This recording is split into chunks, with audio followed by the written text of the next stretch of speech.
Inference and Insight, Karpathy Autoresearch, the 5-minute loop that can outrun your research team. If your model gains come from a weekly research meeting, you're already losing to a machine that can run the scientific method every 5 minutes and keep the receipts in Git version control. Welcome to Inference and Insight from the newsroom floor. Here's the high-stakes hook. If your improvement cycle is humans debating, then coding, then waiting overnight, Autoresearch points to a scarier alternative. Research as a tight autonomous loop that runs at the speed of silicon. Not hype, not magic. A loop, a metric, a hard time budget, and a ruthless keep or revert discipline. Picture it in motion. The agent proposes a small change, runs a 5-minute experiment, reads one number, and either keeps the change with a commit or snaps back to the last good state. Then it repeats. No meetings, no context switching, no "we'll pick this up tomorrow" gap. For engineering leaders, this reframes a decision you already make. Do we invest in better models, better infrastructure, or better iteration velocity? Autoresearch is a blueprint for turning velocity itself into the advantage. You're not just training a model, you're building a factory that manufactures improvements. Then you decide where to point it. Language models, latency, security detections, even robotics. Signal scan. What is this, concretely? Karpathy released an intentionally minimal GitHub repository in early March 2026 that implements what people call the Karpathy loop. A coding agent can edit only the training surface, run a fixed-time training experiment, read a single scalar score, then either keep the change with a commit or revert it. The project is small enough to fit into modern large model context windows, on purpose. The first trade-off is baked in: simplicity over flexibility. The code base stays small, so an agent can reason about the full system, end to end. That means it's not a polished library. It's a runnable research artifact.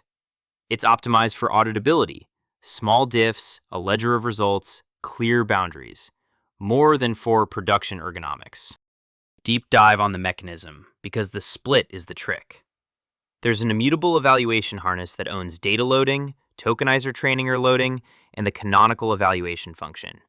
There's a mutable training script where the agent can change the model architecture, optimizer, schedules, and the training loop. And there's a human-written protocol document that states the rules: time budget, what's in bounds, and what counts as a valid win. That split resolves the core tension.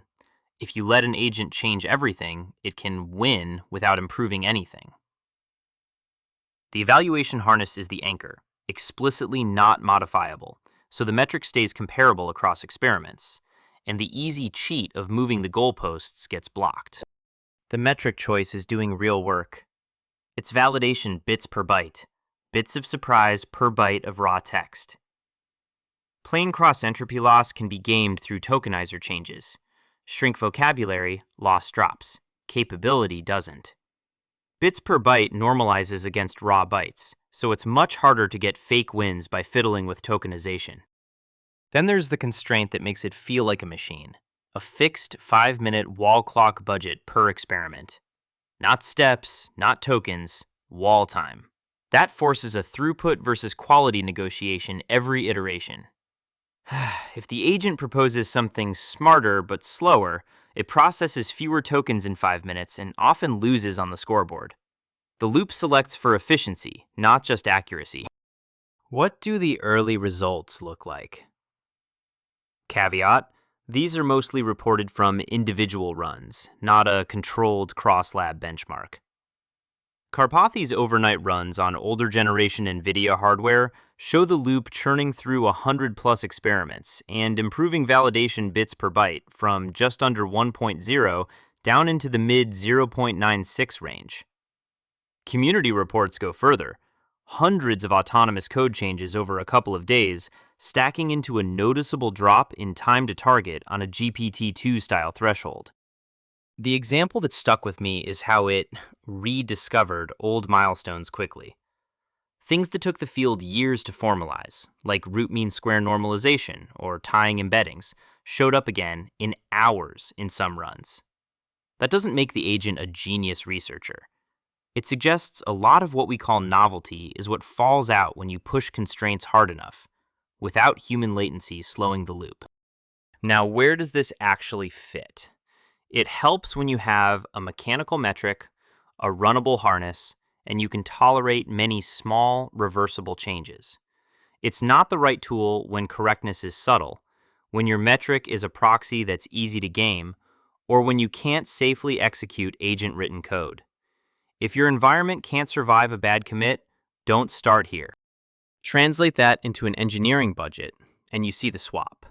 Staff time into compute time and application programming interface time. Community estimates put a night of heavy reasoning model calls somewhere between dozens and a couple $100s, depending on which model you use and how verbose your agent is. And if your team is mostly doing numeric sweeps, classical tools like Raytune or Optuna can be cheaper and more predictable. Now the part people skip until it bites them. Security and integrity. This loop runs code the agent modifies on your machine. Two sharper edges called out by the community are cache poisoning and unsafe deserialization, where saved artifacts get reloaded later in ways that can execute attacker-controlled payloads. Treat caches like supply chain inputs, not harmless scratch space, especially on shared machines. The good news is, you can control most of this risk with boring hygiene. Lock down who can write to the workspace, isolate runs, and make integrity checks the default. You don't need paranoia. You need consistent boundaries and a clear path to wipe and rebuild. There's also indirect prompt injection, which is very agentic workflow specific.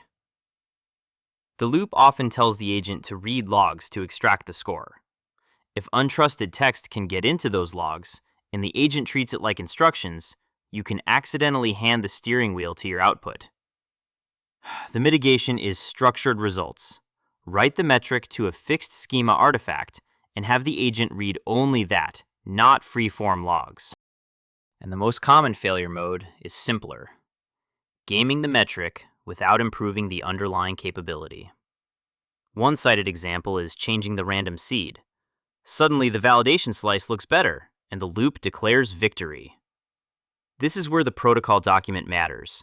Forbid seed changes, forbid data split edits, lock evaluation, and define invariants that keep progress honest. One nuance that's easy to miss is that fixed wall time makes results not comparable across hardware. That's deliberate. It optimizes for your platform. But it also means a win on older generation NVIDIA hardware may not be a win on newer generation hardware. Community runs are already seeing that. Swiglu, spelled Swiglu, a gated activation function, looked neutral or negative within the 5-minute budget on some setups, but became a strong win on newer hardware as the bottleneck shifted. So the meta lesson is uncomfortable. Hardware agnostic truths are rare. Even tuning details like rotary positional embedding base frequency can diverge from one system to the next. If you're leading a team, don't outsource your best configuration to a public thread. The loop is telling you that optimal settings live at the intersection of your data, your kernels, your memory bandwidth, and your budget. Now turn it into a build plan you can actually run. Copy the shape, not the exact repository. Pick a target where the metric is unambiguous. Pre-training bits per byte, request latency under a fixed workload, or a detection rule's precision and recall under a frozen test set. Then draw your trust boundary, one component that defines the metric and cannot be edited by the agent, and one component that is the only mutable surface. Next, sandbox execution, and make the transition explicit. This is where most good ideas die if you're sloppy. Treat agent-written code as hostile until proven otherwise. Run experiments in containers or micro-virtual machines, set resource ceilings, and isolate credentials. If you're pulling cached artifacts, add integrity checks and avoid unsafe deserialization patterns. Then enforce a research ledger. Every run writes a row with the metric, timing, and a short description. This makes reviews sane, and it answers the question leadership cares about. Did we buy a real improvement, or did we buy noise that looked good once? Wrap. 3 things to take away. First, the breakthrough is the loop. Fixed metric, fixed budget, tight, keep, or revert, not any single training trick. Second, metric integrity and constraints are the product. Without a trust boundary, the agent will game you. Third, most wins are platform-specific, so you run the loop on your hardware and your data, or you accept you're benchmarking someone else's reality. 2 things to do this week if you're considering it. First, write a 1-page protocol document for your domain that lists invariants, what the agent cannot change, and define the single scalar score you'll trust. Second, stand up a sandboxed runner that outputs a structured results artifact so the agent never needs to read raw logs, and you reduce prompt injection and parsing weirdness. Call back to the opening claim. If your gains depend on slow human cycles, a 5-minute autonomous loop will eventually outrun you. Not because it's smarter, but because it never stops iterating, and it never remembers selectively. The 1-sentence handoff is this: Autoresearch is a minimal, auditable blueprint for turning experimentation into an always-on system. Make the metric honest and the execution safe. See you next time.